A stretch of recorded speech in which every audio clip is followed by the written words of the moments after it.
देखिए आज जिला प्रशासन, पुलिस विभाग और जो गांव पंचायत और जो बच्चों का युवा क्लब है, इनकी मिली-जुली एफर्ट्स के साथ स्वास्थ्य विभाग ने कैंप लगाया है।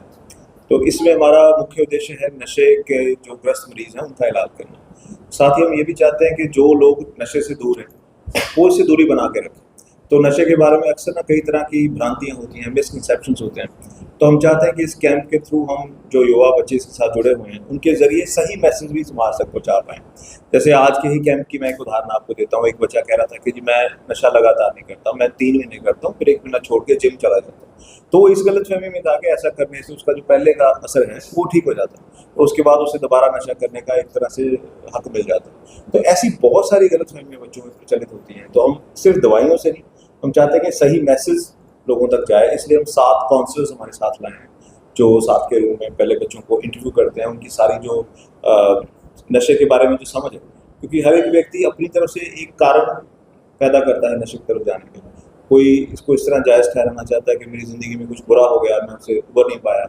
कोई कहता है कि मैं जो करना चाहता था वो नहीं कर पाया, या कोई कई बार कहता है मेरा एक्सीडेंट हो गया जी, मुझे दर्द बहुत होता था। पर ज़्यादातर वो होता है कि जी मेरे बड़े करते थे, मेरे साथ वाले करते थे, उनको देख के मैं सीख गया।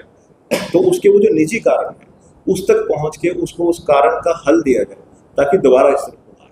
यानी मानसिक रूप से भी मदद किया जी, जाए। जी, वो सबसे बड़ी बात है, क्योंकि नशा एक बार हम दवाई से बंद करा देंगे, पर जिस वजह से उसने नशा शुरू किया था, अगर वो वजह नहीं जाएगी, तो वो दोबारा लौट के आ जाएगा। कुछ बच्चे जो 5-10 दिन दवाई लेने के बाद छोड़ देते हैं, दोबारा नशा करने लग जाते हैं, उनको क्या सलाह देंगे? जी, इसी बारे में मैं आपको बताना चाह रहा था कि अक्सर क्या होता है ना कि देखिए ये एक दो तरफ़ा प्रक्रिया है। जैसे हम बच्चों को सही जानकारी दे के उनको नशे से दूर रखना चाहते हैं, तो जो नशा बेचने वाले हैं या जो उनके साथी हैं जो नशा कर रहे हैं, वो उनको गलत जानकारी दे के दोबारा खींचना चाहते हैं। तो इसलिए हमें अपना जो काम है वो ज़्यादा मजबूती से करना होगा। अक्सर ये होता है कि बच्चा दवाई लेने के बाद जब ठीक हो जाता है, तो उसके दोस्त फिर दोबारा कह देते हैं कि फिर एक बार करने से कुछ नहीं हो जाएगा। आज ये मेरा बर्थडे है, आज उसका बर्थडे है, एक बार कर ले, अब तो तू ठीक हो गया है। तो इस तरह की बातों में फिर फिसल जाता है। तो इसलिए जो मानसिक मजबूती की बात आप कर रहे थे, वो बहुत ज़रूरी है बच्चे को। कोई ऐसी भी दवाई है क्या जो 5-10 दिन में नशा छोड़ छुड़ाने का आपको जो बीड़ी पीता है या कोई नशा करता है, उसके कुछ चेकिंग वगैरह जो या टेस्ट वगैरह? देखिए, मैं आपको बिल्कुल एक स्पष्ट बात बताता हूँ। नशा जो होता है ना, वो वास्तविकता में एक आदत होती है और उसका हल जो है ना, आप मानिए कि आपके जब आप मानसिक रूप से उसे जीत लेंगे, उसके बाद ही संभव है। दवाई किसी भी प्रकार की हो, चाहे टैबलेट है खाने की या हम कोई चिप लगा दें, उसने सिर्फ़ आपकी मदद करनी है। तो नशा छोड़ने पे जो आपको दिक्कत आएगी, वो दवाई उस दिक्कत को कम कर देगी।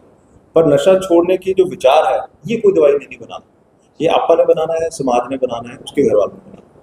तो वो विचार अगर वो बना लेते हैं, तो आधी जंग वो जीत जाता है।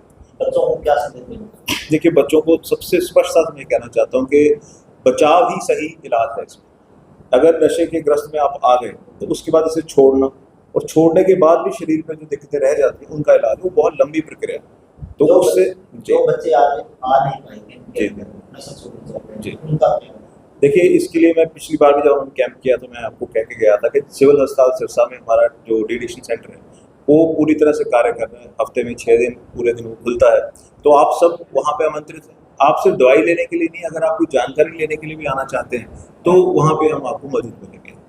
कुछ लोगों को डरा दिया जाता है कि इसकी दवाई महंगी है, आप दे नहीं पाओगे, ऐसा कुछ। देखिए, इसको 2 तरह से समझिए आप। पहली बात तो जैसे आज हम कैंप लगा रहे हैं, तो सारी दवाइयाँ सरकार की तरफ से फ्री उपलब्ध हैं। सिविल अस्पताल में भी करीबन फ्री उपलब्ध है। कभी हो सकता है कोई दवाई खत्म हो गई तो अलग बात है। परंतु एक बात हर व्यक्ति जो नशा कर रहा है वो समझ सकता है कि जितना पैसा वो नशे पे खर्च कर रहा है एक दिन में, इस एक दिन के खर्चे में हो सकता है वो पूरी तरह ठीक हो जाए। तो ये वास्तविकता में सच्चाई नहीं होती, बल्कि ये एक कारण या बहाना होता है और अक्सर ये उन्हीं लोगों की तरफ से दिया जाता है जो मन से छोड़ना नहीं चाहते। तो उस चीज़ से ऊपर उठ के आप आइए और मान लीजिए आपकी दवाई महँगी है या आप नहीं ले पाएँगे, तो उसमें भी मदद करने के लिए समाज कई तरह की भूमिका निभाने के लिए तैयार है।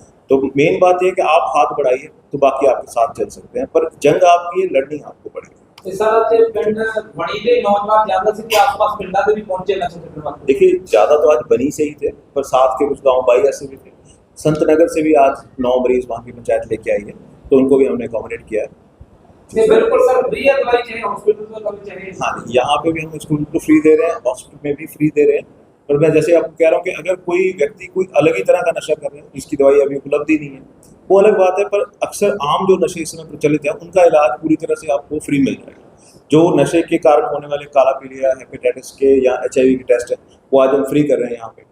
आगे सिविल में अगर मान लीजिए किसी को पॉजिटिव पाया जाता है उसका सारा इलाज भी फ्री है, जो कि वास्तविकता बहुत महंगा इलाज है। जैसा कई बारी नौजवान किसी ਨੂੰ ਦੱਸਣਾ ਨਹੀਂ ਚਾਹੁੰਦਾ ਨਸ਼ਾ ਛੱਡਣਾ ਚਾਹੁੰਦਾ ਜੀ। ਤੇ ਉਹ ਚੋਰੀ ਕਈ ਵਾਰੀ ਹੁੰਦਾ ਵੀ ਅਸੀਂ ਕੰਟੈਕਟ ਤੁਹਾਡੇ ਨਾਲ ਕਰਨਾ ਚਾਹਵੇ ਤੇ ਕੋਈ ਉਹਨਾਂ ਨੂੰ ਮੈਸੇਜ ਫੋਨ ਨੰਬਰ ਕੋਈ ਵਗੈਰਾ ਕੋਈ देखिए ये हम कोशिश कर रहे हैं कि जल्दी कोई हेल्पलाइन नंबर इशू करें। वैसे पुलिस विभाग का हेल्पलाइन नंबर ऑलरेडी एग्जिस्ट करता है, ठीक है, वो आप मैं आपको देख के बता देता हूँ कितना है। परंतु हमारी तरफ से आप मानिए कि 9 से 2 बजे का जो टाइम है वहाँ वो आ जाए, काउंसलर हमारे पास उपलब्ध है।